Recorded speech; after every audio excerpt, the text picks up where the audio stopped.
Good morning, students. I am Jeenu Malik. I will help you to understand Geography of Class 10th. Dear students, we have discussed our ongoing chapter Lifelines of National Economy up to the topic Railways. Now, let's proceed further. In today's class, we will learn about pipeline as a means of land transport. Other than this, we will also learn waterways means of transport. Let's start with pipeline. Dear students, pipeline is a new concept of land transport. It is used for the transportation of only goods, not the passenger. In past, pipeline is used to transport water to cities or industries, but nowadays pipeline transport are used to transport many items such as crude oil, petroleum product, natural gases from the oil and natural field to refineries, fertilizer factories and thermal plants. Pipelines convenient and efficient mode of transport, and it also ideal for liquid and gases. But with the help of pipelines, we also transport solid material. But this is possible after changing the solid material into slurry product. Slurry means semi-liquid. For examples, coal slurry, a mixture of coal waste; manure slurry, a mixture of animal waste or organic matter; cement slurry, a mixture of cement, etc. Now let's see some major pipelines of India. Dear students, there are three major pipeline network in India. First, from oil field in Upper Assam to Kanpur in Uttar Pradesh. Second, from Salaya in Gujarat to Jalandhar in Punjab. Third, gas pipeline from Hazira in Gujarat to Jagdishpur in Uttar Pradesh. Dear students, now let's see these major pipeline network on political map of India. So here in this slide you can see the first pipeline network in blue color. Dear students, this was the first pipeline constructed in India to bring crude oil from Naharkatia, Assam to Noon Mati, is also located in Assam near Guwahati. Later on, it was extended to transport crude oil to the refineries at Baruni in Bihar, and now it is extended to Kanpur in Uttar Pradesh. Dear students, this pipeline has branches from Baruni to Haldia via Rajband and Rajband to Morigram and Guwahati to Siliguri. Now see the second major pipeline network in red color. Dear students, it is an important pipeline which has been led from Salaya in Gujarat to Jalandhar in Punjab. This is 1256 km long pipeline which supply crude oil to refineries at Koyali and Mathura. From Mathura, it has been extended to the oil refineries at Panipat in Haryana and further to Jalandhar in Punjab. Now let's see the third major pipeline in green color. This pipeline has been constructed by Gas Authority of India Limited. In short form, it is known as GAIL, GAIL. This pipeline has been constructed to transport gas. It is 1750 km long pipeline. It connects Hazira in Maharashtra to Vijapur in Madhya Pradesh and Jagdishpur in Uttar Pradesh.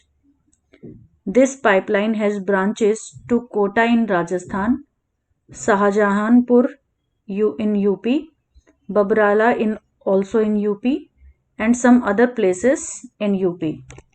Dear students, apart from the mentioned pipeline, several other pipelines have also been laid in different parts of the country. Now let's discuss the advantages and disadvantages of pipeline means of transport.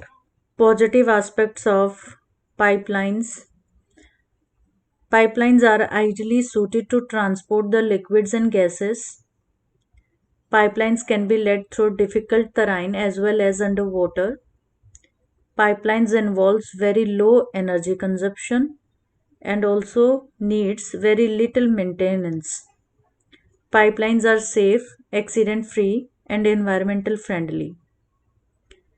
But there are some disadvantages also of pipelines. It is not flexible, means it can be used only for a few fixed points. And the important thing is that the capacity cannot be increased once pipelines is laid. It is difficult to make security arrangements for pipelines. Underground pipelines cannot be easily repaired and detection of leaking is also difficult. Dear students, now after discussing pipeline, let's discuss the next means of transport and that is waterways. Since the ancient period, India was one of the seafaring countries. Seafaring means traveling regularly on the sea.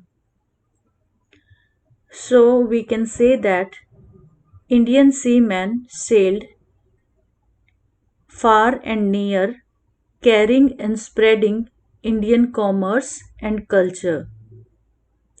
What are the advantages of waterways? Dear students, waterways are the cheapest means of transport. They are most suitable for carrying heavy and bulky goods. Along with this, waterways is a fuel efficient and environment friendly mode of transport. Dear students, waterways means of transport classified under two categories: inland waterways and overseas waterways. Now, what's the difference between these two?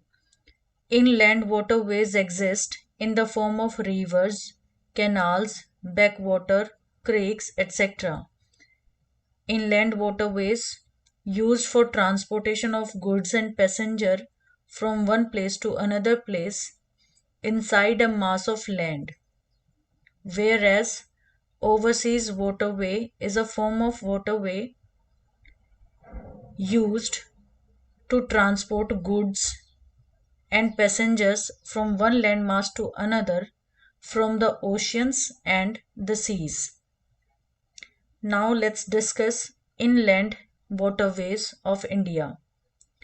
Dear students, India has inland navigation waterways of 14,500 km in length, and out of this 14,500 km, only 5,685 km area are navigable by mechanized vessels. Mechanized vessels means boats or ships powered by engines. Dear students, some waterways have been declared as the national waterways by the government. For example, National Waterway number 1, National Waterway number 2, National Waterways number 3, National Waterway number 4, National Waterway number 5, etc. Now, let's see the location of these national waterways on the political map of India. First of all, let's discuss National Waterway number 1. Dear students, Ganga Bhagirathi Hooghly river system from Allahabad to Haldia was declared as National Waterway Number 1. Here you can see the location of Allahabad in Uttar Pradesh, and here in West Bengal you can see the location of Haldia. So this 1620 kilometer long stretch is known as National Waterway Number 1, and this became operative from 27th October 1986.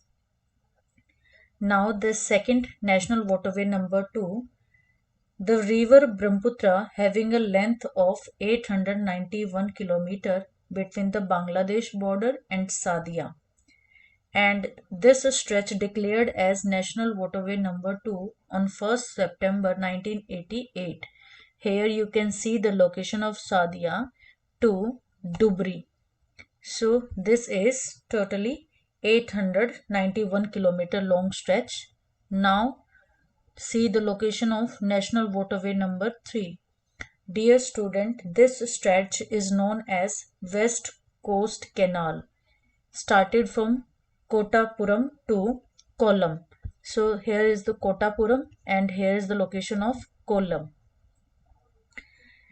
This West Coast Canal, including Champakara and Udyog Mandal Canal, was declared as National Waterway Number 3. Here you can see the location of Udyog Mandal and Champakara. This canal has a navigable length of 205 km. This waterway comprises of natural lakes, backwaters, man-made canal sections. Now let's discuss National Waterway Number 4. This national waterway started from Kakinada Canal to Puducherry. Here you can see Puducherry. So this is very long stretch of inland navigation. Here you can see the Kakinada. This Kakinada Puducherry canal stretch is 767 km along with Godavari river stretch, which is 171 km between Bhadrachalam and Rajmundry. Here you can see the location of Bhadrachalam and here is Rajmundry. So this stretch is also included in NW4 and this also include the stretch of Krishna river, which is 157 km between Wazirabad, here is Wazirabad, to Vijayawada. So ये भी stretch जो है 157 km stretch, this is also included in NW4. This national waterway interlink the two major river system of Godavari river and Krishna river. Now let's discuss National Waterway Number 5. Here in our next slides you can see the National Waterway Number 5. This waterway covers the state of Odisha and a part of West Bengal. It was declared a national waterway in November 2008. Dear students, the East Coast Canal stretch along with Brahmani River, here is the location of Brahmani River, and Mahanadi River system is, here is Mahanadi River, is defined as National Waterway Number 5. This waterway include the canal stretch between Goenka and Charbhatia. Here you can see the location of Goenka and here the location of Charbhatia. So this long stretch is also included in NW5 and part of Matai River. Here is the location of Matai River. So from Charbhatia to Dharma, and then this national waterway include the Mahanadi Delta river system between Mangalgadi. Here you can see the location of Mangalgadi to Paradeep. So the total length of National Waterway Number 5 is 623 km.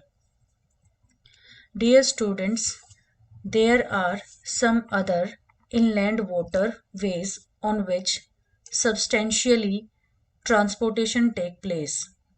These are Mandavi Juari River and Kumbarjua River, and along with this Sundarbans, Barak River, and the backwater of Kerala.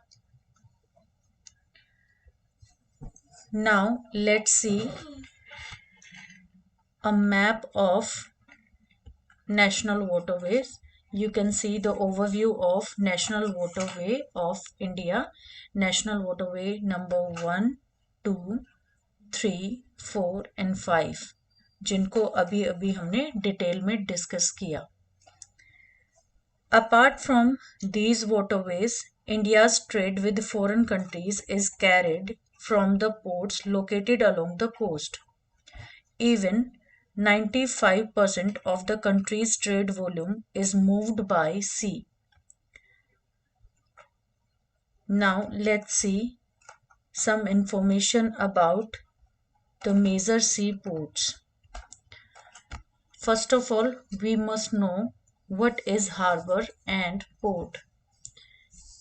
Dear students, harbor is partially enclosed area which provides safe and suitable accommodation for supplies, refueling, repair, loading and unloading cargo. Whereas a port is a harbor where marine terminal facilities are provided.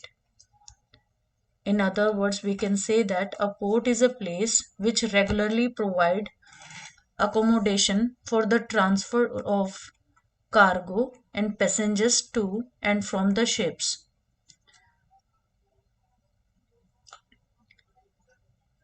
It can be stated that a port includes a harbor. That means every port is a harbor. Here we can see some type of harbor. First of all, artificial harbor. Harbor having no natural protection but artificial arrangement are made to protect the harbor from storm and wind is known as artificial harbor.